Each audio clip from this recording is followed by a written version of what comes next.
I liked how the conversation really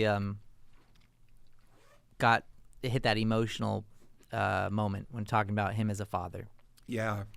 I don't think I'd ever read that passage. Like, it stood out, I should say. Mm-hmm. I've read it, right? In fact, this whole chapter, I feel like I was always rushing to get to 5. Yeah, like I was reading this, like, I don't remember this being in there. Like, all the times I've studied 1 Corinthians, it just felt like 4 kind of gets, like, you go from 3. It feels like a filler episode. Yeah, it's like it's the bottle episode, Yeah, right? yeah. It's like the fly in the lab with Jesse and Walter. It's a needless arc. Yeah, But actually, he's making really strong. Side quest. It's a side quest. It's a side quest. Yeah. He's making a lot of strong. Well, he's getting finishing, a side quest to buff up. Yeah. Exactly. He's getting more XP. He's to buff up. It is it's a wrap to an argument, and it's because the argument comes out so strongly in 2 and 3. Mm-hmm. It's almost like, there's a little bit of, I said all this. Mm-hmm. But that emotional tie at the end where he moves beyond the logic, like he moves beyond the rhetoric, and he says, I am not speaking to you as someone with great rhetoric anymore. I'm not speaking to you as a philosophical leader.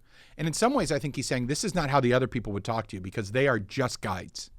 Yep. They're just philosophers. They're just charismatic teachers. I feel this as a father. This burdens me as a father. And I think it's very powerful. And that idea of countless guides and not many fathers, that really, when I was reading it and prepping for this, it got me too. Yeah. He, I didn't know what that meant. And Fee, again, is really helpful in that, because, like, what does that mean? And I think he makes the argument too that being that he was at the founding of the church, and leading them in that year and a half or so that he was there, that's what it meant. That he's this, he was at the beginning of their faith. He saw, imagine, right? You find it's not just starting a business in like the city, right? Like, you're seeing people's lives transformed and changed, and people are getting baptized and finding freedom from clearly all the different things that they're dealing with. And then you've got someone else coming in. Exactly, yeah. Who's not attached to them, by the way. These may have been external voices coming through. Yeah, it's hard to say if it's internal or external. Yeah, and, but someone else came in and started to be like, oh, no, did you know this? And like, well, no, Paul never said that. Oh, Paul?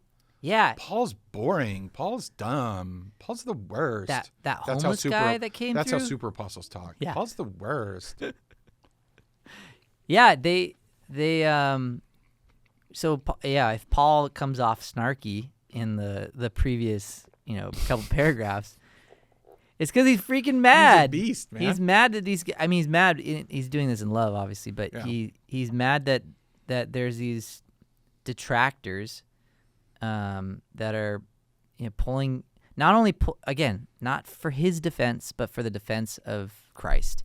Yeah. And Christ crucified. Well, his defense is because that is the validity of his defense. His defense is his attachment to Christ. Right. He's doing both at the same time. Right. And I think what he's done, and I think this is very personal to him. I agree with you. I think this is very personal to him, that this is not, because, there's sometimes you get a little mad when people don't listen to you, right? Oh, I told you to do this. And I'm like, yeah. Right. But it's something personal when someone is detracting you to your own family. And they're saying, don't listen to your dad doesn't know what essentially it's your dad doesn't know what he's talking about. You should listen to us instead. Yeah, and Paul's saying, that some really weird hurts uncle him. That came in. And Yeah. And I think that's exactly it.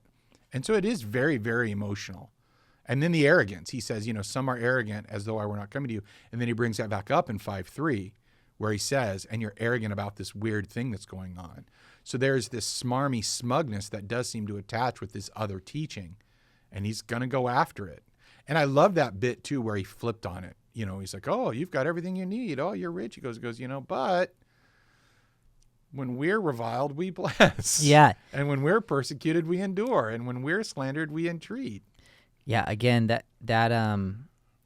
those are the hard pills to swallow. Yeah. As a Western church, as an American church, Christians in this context, is that we want to fight. We want to... I think more than fight, we want to win. We want to win. But from a power point of view. Right. We would never think that losing could be serving and serving could be losing. And by losing, I mean by giving ourselves away, giving up things that make life easier. And so Paul is saying, I've given up things that would have made my life easier to advance the gospel in your life. Yeah, in service to you. In service to you. Yeah. And these people, whoever they are, that haven't given up anything are the smug and arrogant ones. And they actually haven't, they're using you. I think there's a little bit of, and it could be my own baggage on this, but there's a little bit of like, you guys are getting used for others' clout. And I think that ties in a lot also personally with some celebrity pastor culture too, that I think we've got some guys out there that are just using their churches for clout. I really do. Well, it's... And if you subscribe, I'll list them all. It's our Patreon. It's on our Patreon. It's on our Patreon. We don't have a Patreon. No, we don't. Diamond Club subscribers. A grape Rion? That's it.